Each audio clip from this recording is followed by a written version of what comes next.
யாழ் கத்தோலிக்க மறைமாவட்ட நீதி சமாதான ஆணைக்குழு, mister Volker Turk, United Nation High Commissioner for Human rights,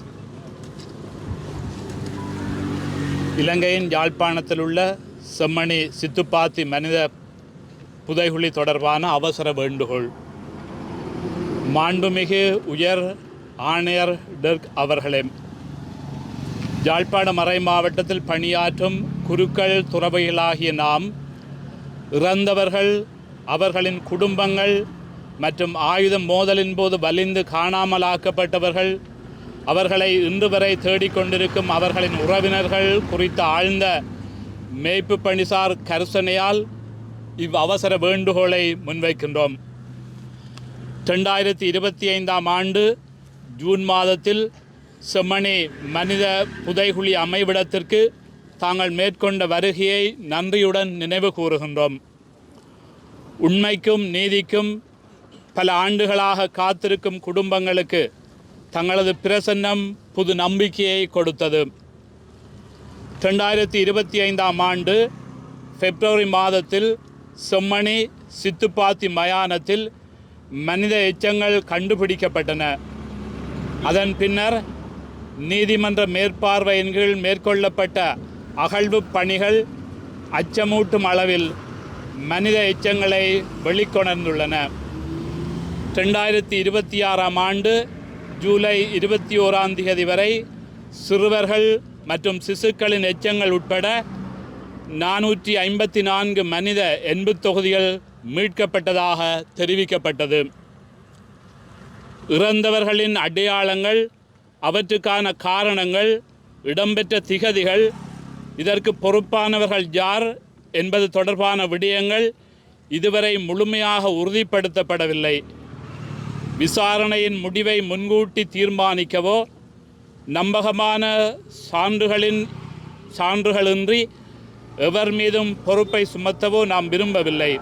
இருப்பினும் இப்புதைகுழிகளின் அளவும் சூழ்நிலைகளும் வெளிப்படையான நம்பகத்தன்மையுடைய உண்மையை நிலைநாட்டி பொறுப்பு கூறலை உறுதிப்படுத்தக்கூடிய சுயாதீன சர்வதேச விசாரணை ஒன்றை கோரி நிற்கின்றன.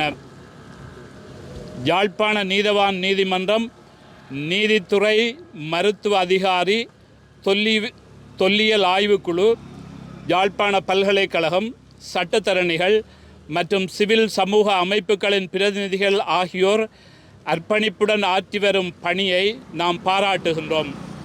எனினும் இலங்கை மனித உரிமைகள் ஆணைக்குழுவும் ஐக்கிய நாடுகள் சபையின் தொடர்புடைய மனித உரிமை அமைப்புகளும் எழுப்பியுள்ள தடயவியல் திறன், விசாரணையின் சுயாதீனம், சான்றுகளின் பாதுகாப்பு, உயிரிழந்தவர்களின் அடையாளம் காணல் மற்றும் பாதிக்கப்பட்டவர்களின் குடும்பங்களின் பங்கேற்பும் பாதுகாப்பும் தொடர்பான விடயங்கள் முழுமையாக கருத்தில் கொள்ளப்பட்டு உரிய முறையில் தீர்வு காணப்பட வேண்டும்.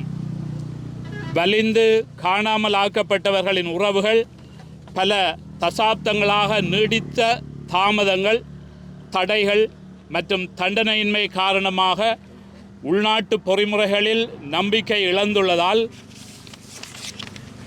சுயாதீன சர்வதேச விசாரணையை மீண்டும் மீண்டும் கோரியுள்ளனர். இக்கோரிக்கையை நாம் முழுமையாக ஆதரித்து அவர்களுடன் இணைந்து நிற்கின்றோம்.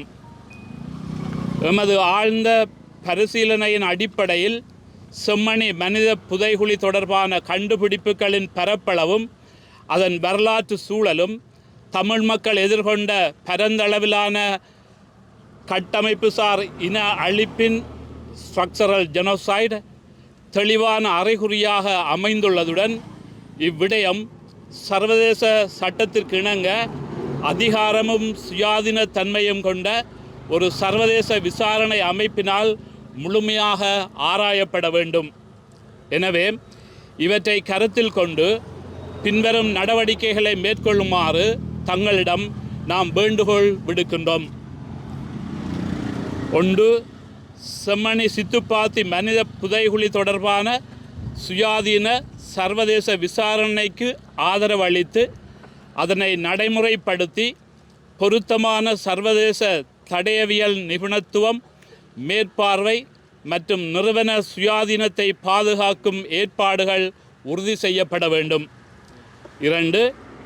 மனித எச்சங்களை அகழ்ந்தெடுத்தல், பரிசோதித்தல், அடையாளத்தை உறுதிப்படுத்துதல் மற்றும் பாதுகாத்தல் ஆகிய அனைத்தும் மினசோட்டா நெறிமுறை, மினசோட்டா புரோட்டோகால் மற்றும் பொருந்தக்கூடிய ஏனைய சர்வதேச தர நிலைகளுக்கு இணங்க மேற்கொள்ளப்படுவதை உறுதி செய்ய வேண்டும்.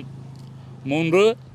சுயாதீன DNA பகுப்பாய்வு, அறிவியல் கால நிர்ணயம், பொருத்தமான தனி உரிமை பாதுகாப்புகளுடன் குடும்ப ஒப்பீட்டிற்கான DNA மாதிரிகளை தன்னார்வ அடிப்படையில் சேகரித்தல் ஆகியவற்றை உள்ளடக்கிய நம்பகமான அடையாள உறுதிப்படுத்தல் செயல்முறைக்கு ஆதரவு அளிக்க வேண்டும். 4. விசாரணையை மேற்கொள்பவர்களுக்கு தொடர்புடைய அனைத்து இராணுவம், காவல்துறை, தடுப்பு காவல் மற்றும் அரசாங்க பதிவுகளையும் முழுமையாக அணுகுவதற்கான வாய்ப்பு வழங்கப்பட வேண்டும். மேலும் உரிய சட்ட நடைமுறைகளையும் குற்றம் நிரூபிக்கப்படும் வரை குற்றமற்றவர் என்ற சட்ட கோட்பாட்டையும் மதித்து பாதுகாத்தவாறு தனிநபர் மற்றும் நிறுவனங்களின் பொறுப்புகளை உரிய முறையில் கண்டறியும் வகையில் விசாரணை மேற்கொள்ளப்பட வேண்டும்.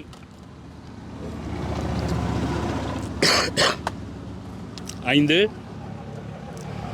பாதிக்கப்பட்டோரின் குடும்பத்தினர், சாட்சியாளர்கள், சட்டத்தரணிகள், ஊடகவியலாளர்கள், சமய தலைவர்கள், தடயவியல் நிபுணர்கள் மற்றும் மனித உரிமை பாதுகாவலர்கள் ஆகியோரின் பாதுகாப்பை உறுதிப்படுத்துவதுடன் விசாரணை செயல்முறையில் அவர்கள் அர்த்தமுள்ள வகையில் பங்கேற்கும் உரிமையும் முழுமையாக உறுதி செய்யப்பட வேண்டும். 6. இலங்கைக்கான ஐநா மனித உரிமைகள் உயர்ஸ்தானிகரின் பொறுப்புக்கூறல் திட்டம் OHCHR Sri Lankan accountability project Chemmani அகழ்வு பணிகளை தொடர்ந்து கண்காணித்து சான்றுகளை பாதுகாக்க நடவடிக்கை எடுக்க வேண்டும். சாட்சியாளர்களின் பாதுகாப்புக்காக யாழ்ப்பாணத்தில் OHCHR பிரசன்னம் அவசியமானது. செம்மணியில் புதைக்கப்பட்டவர்கள் தமது உறவினர்கள் என யாரும் முன்வரவில்லை என நீதியமைச்சரின் சமீபத்திய கருத்து மக்களிடையே நிலவும் அச்சம் மற்றும் அரச நிறுவனங்கள் மீதான நம்பிக்கையின்மையை வெளிப்படுத்துகின்றது. சாட்சிகளின் பாதுகாப்பை உறுதி செய்வதற்காக ஐக்கிய நாடுகளுக்கும் இலங்கை அரசாங்கத்துக்கும் இடையில் ஓர் உடன்பாடு எட்டப்பட வேண்டும் என்று நாம் கோருகின்றோம். எலும்புக்கூட்டு எச்சங்களின் ஒவ்வொரு தொகுதியையும் மீறப்பட முடியாத மனித மாண்புடைய ஒரு நபரையும் துயரத்துடனும் நிச்சயமின்மையுடனும் வாழும் ஒரு குடும்பத்தையும் பிரதிநிதித்துவப்படுத்துகின்றது. எமது வேண்டுகோள் எந்த ஒரு சமூகத்திற்கோ நிறுவனத்திற்கோ எதிரான எண்ணத்தாலோ பகைமையாலோ தூண்டப்படவில்லை. சான்றுகளால் நிறுவப்படும் உண்மை, சட்டத்தின்படி வழங்கப்படும் நீதி, இறந்தோரின் மாண்பு மற்றும் இலங்கையின் அனைத்து மக்களுக்கும் உண்மையான நல்லிணக்கம் ஆகியவற்றையே நாம் நாடுகின்றோம். இந்த விசாரணையை முன்னெடுத்து குடும்பங்களின் உரிமைகளை பாதுகாப்பதற்காக தங்கள் அலுவலகமும் ஏனைய ஐக்கிய நாடுகள் பொறிமுறைகளும் மேற்கொள்ள உள்ள நடவடிக்கைகளை விளக்கும் எழுத்து மூல பதிலுடன் தங்களது அவசர தலையீட்டை மரியாதையுடன் கோருகின்றோம். மிகுந்த மரியாதையுடன் யாழ்ப்பாணம் மறைமாவட்டத்தில் பணியாற்றும் குருக்கள் மற்றும் துறவரத்தினர், யாழ்ப்பாணம், இலங்கை. அடுத்தது அந்தோனிப்பள்ளி அகஸ்டின், இயக்குனர், நீதி சமாதான ஆணைக்குழு, யாழ் மறைமாவட்டம்.